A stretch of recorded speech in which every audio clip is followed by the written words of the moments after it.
As retirees, or that someone's retired, I think it's really important to pay attention to the market. As basically, we're living our life in retirement through our investments. And I saw a recent article on CNBC talking about the AI bubble. And I know there's a lot of conversation going on in the financial space on YouTube, also social media, talking about, are we running into an AI bubble? And actually that question is really valid because we're noticing that a lot of these AI companies are kind of financing each other. And I'll show a kind of photo here of what I'm talking about.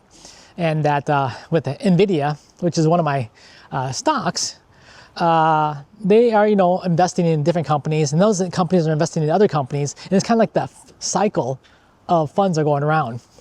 Also, you're noticing all these AI companies, they are also borrowing a lot of money, basically because they're preparing for the future. They're trying to get ahead, and they're basically going into debt to finance their future earnings. And the hard part about that is if they don't meet the certain obligations of sales or meet quotas in terms of how fast they want to grow, that's going to affect their bottom line. And also, investor confidence in the companies. And for me as a retiree, and that's something that I have to really pay attention to.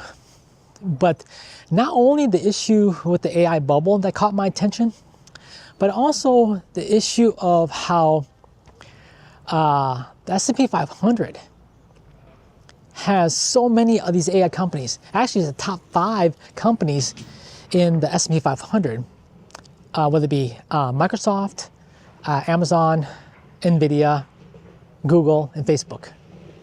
They're about a third of the S&P 500 in terms of the balance of all the different posted stocks, of 500 stocks supposed to be there. And so the weight of those stocks or the companies weigh heavily on S&P. So initially I was thinking that I'd have the VOO, which is the S&P 500, and that would cover me in terms of being diversified. But if we do have a situation with the AI bubble and the companies start to fail, that portfolio, the S&P 500 portfolio, will also fail dramatically or more dramatically. So that got me thinking about one of the questions I had from one of the viewers. And he had asked why I have, multiple dividend ETFs, as he mentioned that he has just one. And this is, one of the prime examples of why I diversify my portfolio and diversify the dividend portfolio as well, ETFs.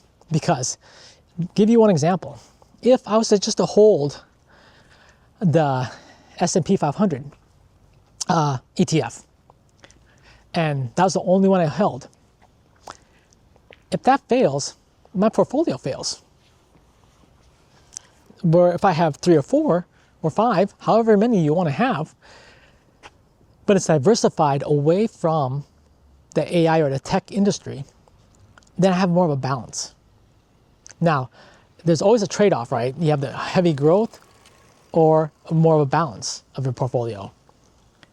So I chose to have a little bit of more balance versus that of heavy growth. I end up actually selling off my Google position as well as my Amazon stock. So I sold off both of those stocks and invested more into NVIDIA. So I balanced out myself. So I don't have 3 stocks that are AI focused. Also, I have VOO already, so I don't have to buy any more ETFs that are also involved in the AI position.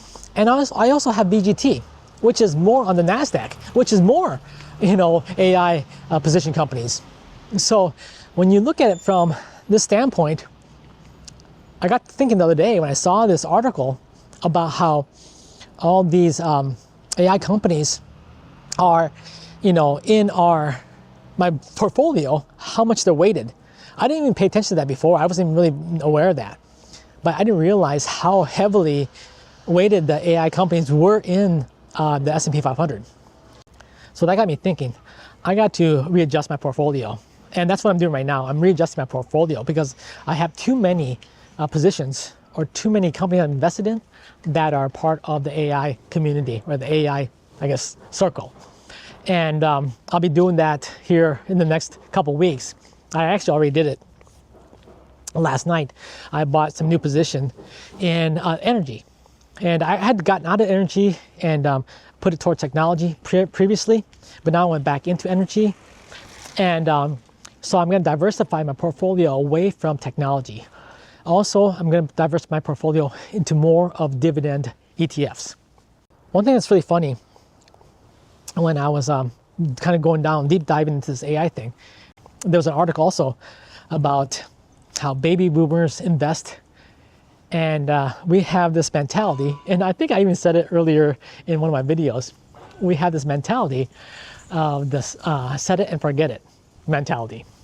So when I was, telling you guys how I started my investments early on, I told you, hey, I bought these stocks, let it sit there, didn't touch them.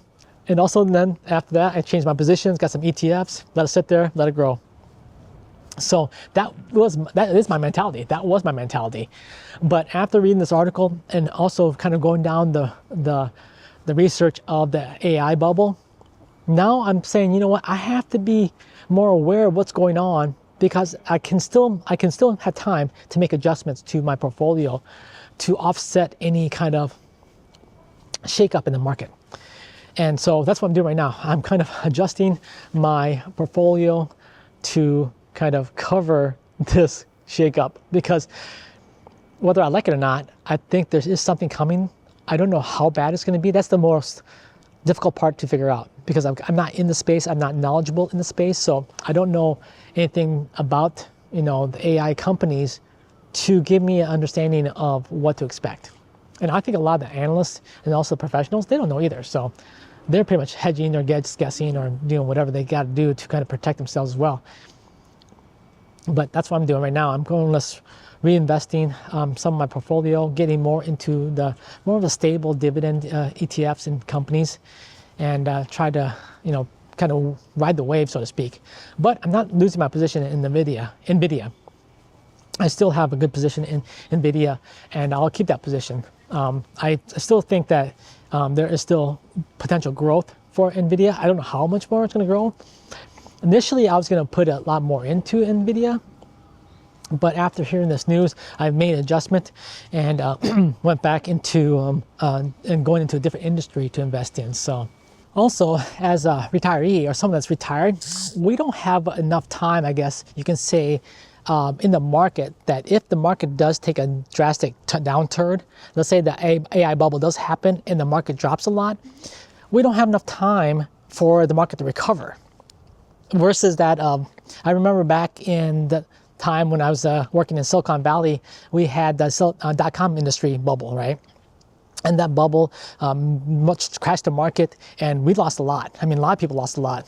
And I was still early on in that position of getting a retirement or having a retirement because I was just getting a new job there. So I just had 401k. But anyways, what I'm saying is, if you were retired at that time, you could lose a lot of your retirement, and you don't have enough time to recover. Where back then, I had a lot of time to recover until we hit the housing bubble, right, or housing market crash, and then of course I had to lose some money, and then I also had more time to recover. But now that I'm in retirement, in early retirement, I don't have that much time for the market to recover for me to regain that position. So that's very understandable in terms of worrying about could there be an AI bubble? If it's so, how much could it impact my finances and my retirement? So I thought this was a great opportunity to have this conversation with you guys to understand that if you're in retirement or preparing for retirement, that's going to be really important to watch the market, know what's going on in the market, and pay attention to the market. And don't act like me and do the set it and forget it, because I think time has changed a little bit. Also, of course, you never also want to kind of react and sell everything off because you hear something bad in the marketplace. Do your research, do your own homework, and As always, guys, I'm not a financial expert, not a financial advisor, so please take my information as entertainment and can just kind of giving you guys some insight as to what I'm doing so that you can kind of make a better decision for yourself. Because us on YouTube, we don't know it all, guys. We don't know everything about finance. We basically are telling you guys what we're doing, to kind of give you an example and to give you guys ideas of what you can do for yourself, because you never know.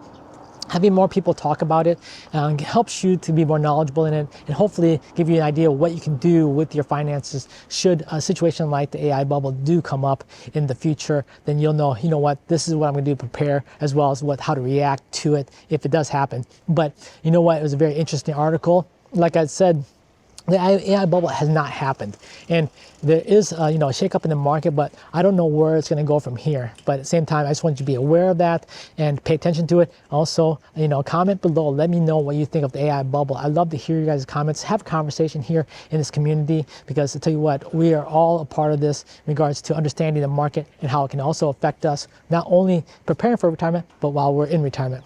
Until next time, guys, have yourself a wonderful day, and we'll see you back in this video. Bye-bye.